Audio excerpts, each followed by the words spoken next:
This is Big Ideas from the ABC. Our first speaker for the motion is Othman Badar. He's a student of Arabic and Islamic sciences as well as a PhD candidate in economics at the University of Western Sydney. He's actively involved in public discourse surrounding religion, politics and social affairs, and he is a spokesman for Hizb ut-Tahrir, a radical group proposing the re-establishment of the Islamic Caliphate. Would you please welcome him as he puts his proposition for the motion that God and his prophets should be protected from insult. Othman Badar.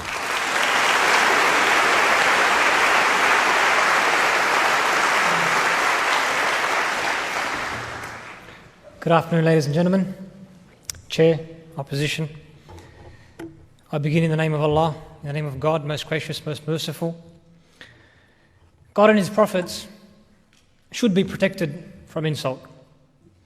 This proposition, indeed, this entire debate, is built on the premise of free speech, on the understanding that free speech is the starting point and that what remains is to debate its limits. But I reject this premise. Free speech is a liberal position.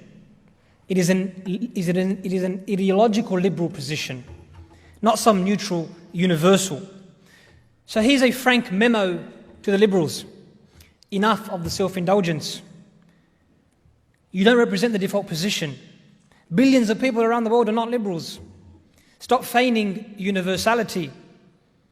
Don't drop the pretense and let's have an honest discussion. It is of the most basic human civility to respect others. That is the starting point, not free speech. To insult others is to treat them with gross insensitivity, insolence, or contemptuous rudeness. Those who want to allow this, the onus is on them, surely, to prove that such depravity should be allowed. The idea of free speech is flawed in theory and politicized in practice. It is an idea impossible to implement, not implemented anywhere historically, nor even today, not even in liberal democracies. In justifying, for instance, as acceptable the most recent insulting film of the Prophet, peace be upon him, the White House said, "We cannot and will not squelch freedom of expression in this country." Then Secretary of State Hillary Clinton noted, "Our country does have a long tradition of free expression. We do not stop individual citizens from expressing their views." Of course, leaders in Australia and Europe have said similar. Yet this is simply not true. Free speech does not exist anywhere in absolute form. There is no absolute freedom to insult. We have defamation laws, sedition laws, professional standards, journalistic standards about reporting about celebrities and politicians. In Germany, denial of the Holocaust is prohibited by law. In the UK, the Public Order Act makes, quote, threatening, abusive or insulting words an offence.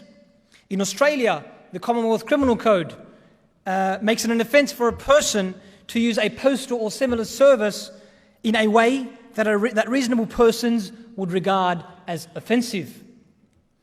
As for in practice, Azhar Ahmed in the UK was convicted just last year for grossly offensive communications. He had commented on Facebook that British soldiers in Afghanistan should die and go to hell.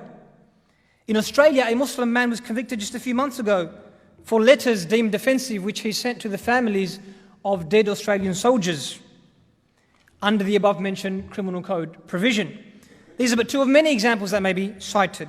Free speech, we may surmise, is used as a political tool, yielded selectively. Who decides about when and how to qualify free speech? Who decides when the sword is to be yielded? This is not about freedom. This is about how far power can go. It's about using power. It's about power using the notion of freedom to extend and enforce itself.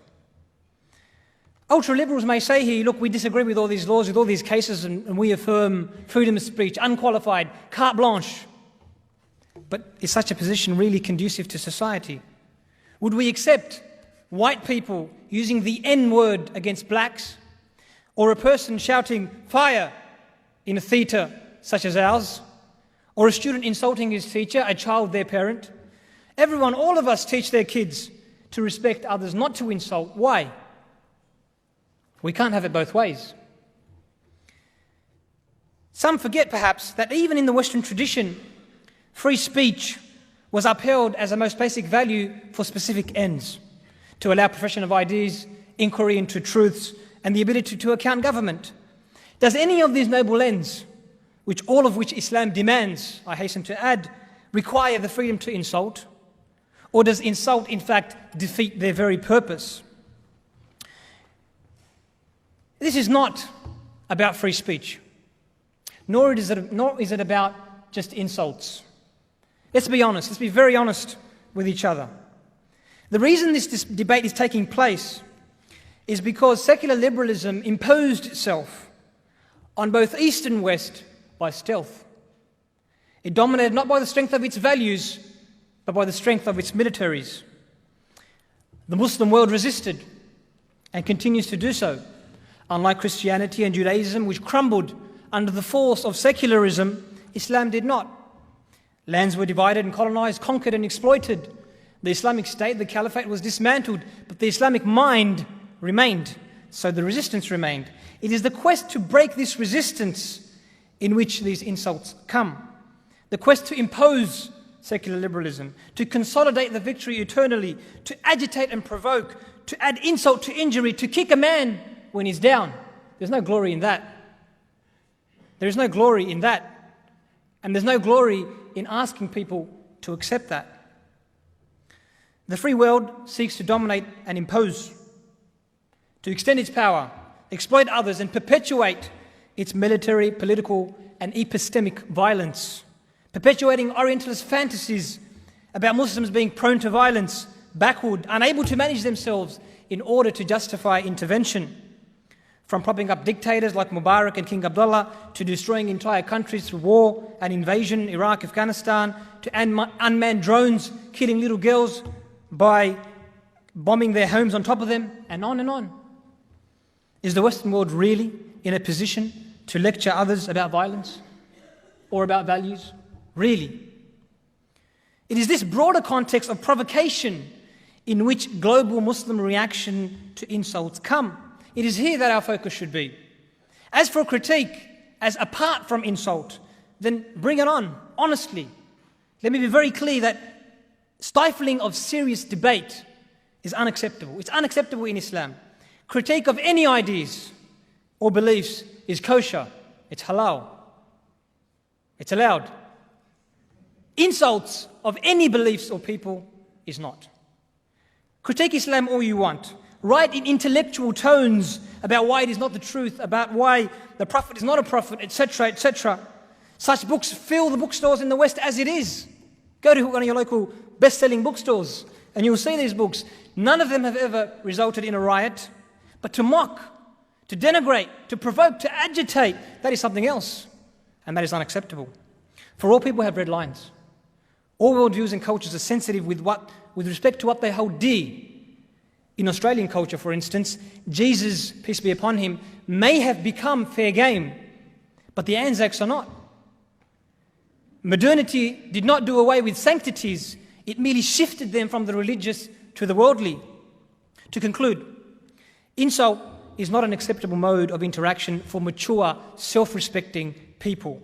It is the modus operandi of the pseudo-intellectual with nothing to offer, no intent to engage, only projecting their own insecurities onto others. Insult offers nothing to society except hate and divisiveness. It is not required for the pursuit of truth, for open inquiry, for accounting governments, and nor does it allow for a cohesive society. It is unacceptable. All beliefs and sanctities, all should be protected from insult, including that which is most sacred to billions around the world, God and His prophets, peace be upon them all. This should be done in our present context by the elevation of values, not the imposition of law. Let me be clear about that. You cannot regulate civility. You cannot force people to be respectful. This is about elevating the human condition, reviving the sacred and the most basic of human decency, excavated by secular liberalism in the most hideous of ways. The fact that we're even still having this debate, to be entirely frank, is the ultimate insult. Thank you.